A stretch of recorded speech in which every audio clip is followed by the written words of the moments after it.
After sitting somewhat neglected for many years, Tiverton's People's Park shelter has received a welcome renaissance thanks to local artists working in collaboration with Mid Devon District Council. The shelter, which was once used as a place for people to meet and socialise within the park, was boarded up with corrugated metal sheeting several years ago due to ongoing antisocial behaviour and vandalism which blighted the building. But Mid Devon District Council and the trustees of People's Park decided the shelter needed to be revamped and brought back into community use as a visual feature within the park. And the idea came about that the corrugated tin was a little unsightly, and of course the southwest of England with its art and culture's history, it was immediately conceived that a mural would be a sensible idea. And look how it's taken off.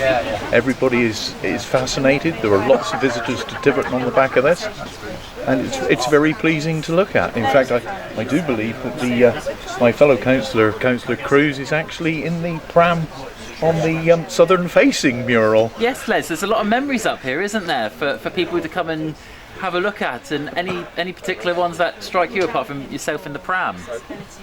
Well, I'm not sure it's me in the pram. My mother couldn't afford a pram. So, yes, there are things like the cannon. Well, most of us don't remember the cannon. The cannon was taken away for the war effort, the metal war effort. But it has been seen in photographs, so we have it there for everyone to see now. And the bandstand that used to be over by the Bows Club that disappeared back in the 70s, I think. I can't remember the politics behind the removal of it, but you can't find bandstands to buy now. I'd love to be able to put another one back.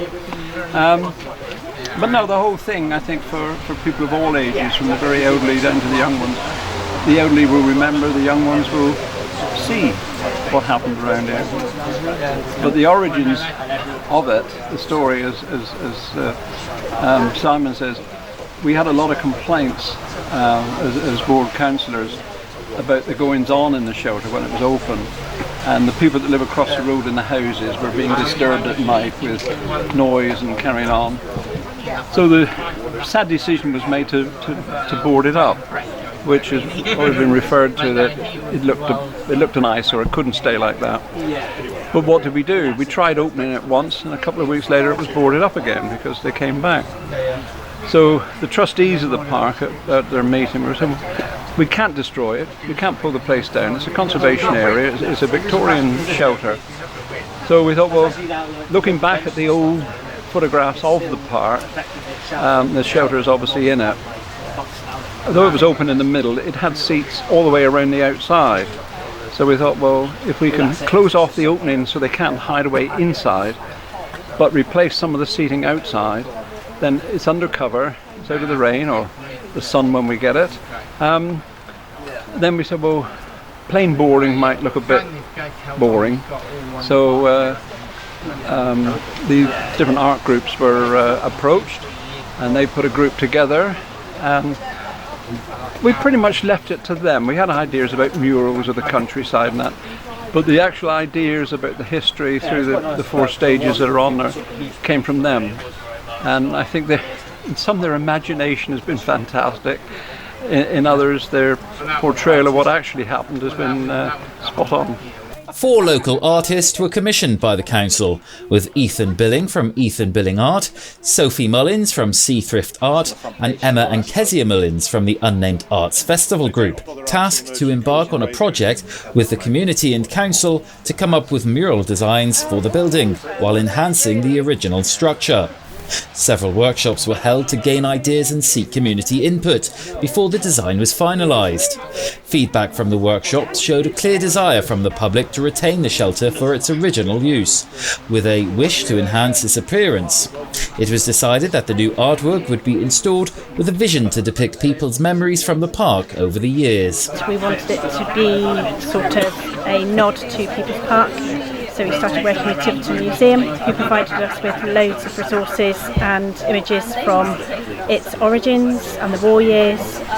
So Kezia came up with the timeline idea, and then we split it into 4 time sort of periods, and starting with its original origins, and we wanted to add the bandstand back in and the cannon. Both items got repurposed in the war. so we wanted to put those back in. And then the war years was what Tiverton brought to the war in terms of the farming land and land girls and home guards. And then present day was a bit for everyone to recognise over time. And then Utopian was just a bit daft at the end, sort of light-hearted one. It looks incredible in the rain. It's just so cool to see it all up. Like a project of this scale, I've never done it before, so it's been great to experience it for the first time. Yeah, it's for sure. It looks much different up than it did all stacked up in my art room. It looks very nice up. I'm definitely very glad about how everyone's came out. I think it all looks amazing.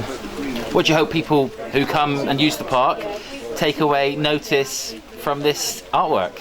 I think it would just be great if they can realise how much this town has in its history, and realise how much also the community, like the creativity in the community, and how people are able to just express themselves through like art, and just like appreciate the beauty in the park.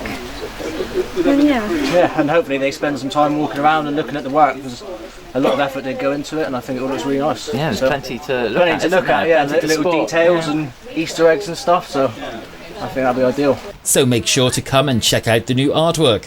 And to help you get there, Mid Devon also aims to install an access ramp to the shelter to ensure it's visible for all.